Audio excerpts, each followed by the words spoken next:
Donc pour commencer, d'abord, je suis né le 8 septembre. Et le 8 septembre, c'est le jour où l'Église catholique et l'Église orthodoxe célèbrent la nativité de la Vierge Marie.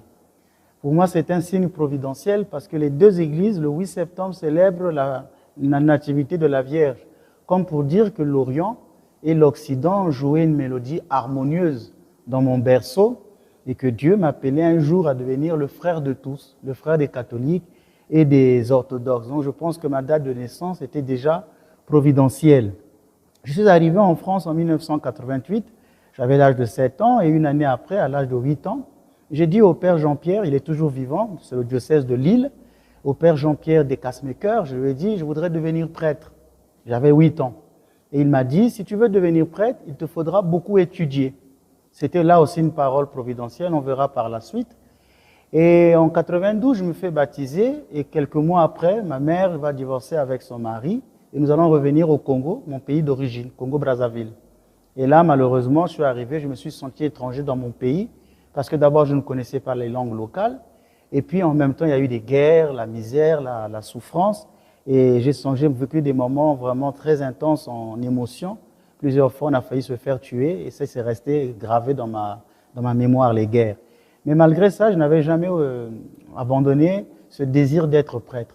Et quand j'ai eu le BPC, je suis allé au séminaire Saint-Jean. Et plus tard, quand j'aurai le bac, je serai admis au grand séminaire. Quelques temps après, quelques années après, le grand séminaire, donc les supérieurs des grands séminaires, les formateurs, avaient jugé bon que je continue mon chemin, ma formation à l'université, pour pouvoir plus tard revenir au grand séminaire comme futur prêtre. Ils m'ont demandé de mettre une pause à ma vocation et d'aller à l'université faire des études. Là aussi, je n'avais pas compris pourquoi moi on me demandait d'aller ailleurs, parce qu'on ne m'a jamais signifié les raisons. On m'a simplement dit d'aller. J'ai vu mon évêque à l'époque qui m'avait demandé d'aller à l'université. Alors à l'université, je ferai 5 ans d'études, donc la philosophie d'abord, et ensuite je vais encore aller me spécialiser en psychologie. Alors là aussi, j'avais déjà découvert un livre qu'on appelle Le Pèlerin russe, un livre orthodoxe qui parle de la prière du cœur, quand j'étais au grand séminaire. Et déjà au grand séminaire, je lisais déjà quelques livres de théologie orthodoxe. Alors quand j'étais à l'université, ça m'a permis de continuer. Je logeais auprès de Monseigneur Michel Nkwayankombo, qui était un prélat du pape, qui m'avait gardé dans sa paroisse. Et là, je rencontrais les prêtres orthodoxes, notamment le prêtre qui va me recevoir plus tard, le père Bernard. Alors avec lui, pendant 5 ans, j'étudiais tous les thèmes de théologie orthodoxe. Quand j'ai fini mes études, je suis allé voir mon évêque selon ce qu'on s'était accordé, qu'après mes études à l'université, je pouvais revenir au grand séminaire. Alors j'ai demandé à mon évêque, j'avais fini 2 licences et je voulais continuer. Mais lui, il estimait que je devais continuer jusqu'au doctorat.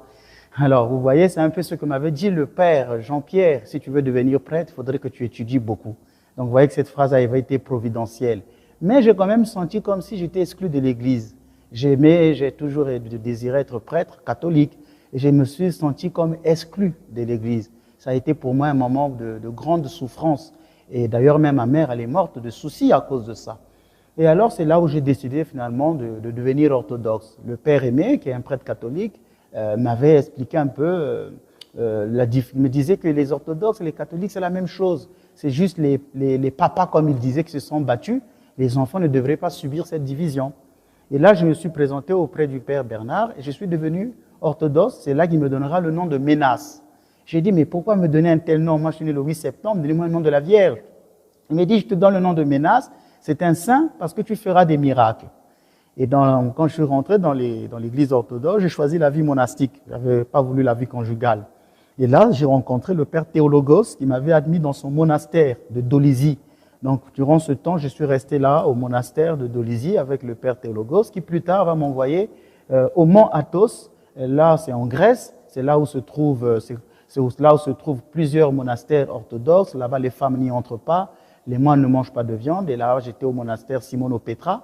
Et je passais 8 heures de prière debout, de 22 heures à 6 heures du matin. Et puis plus tard, le père Macaire, qui était mon formateur au monastère Simono-Pétra, me dira, tu n'es pas vraiment fait pour rester dans la vie monastique.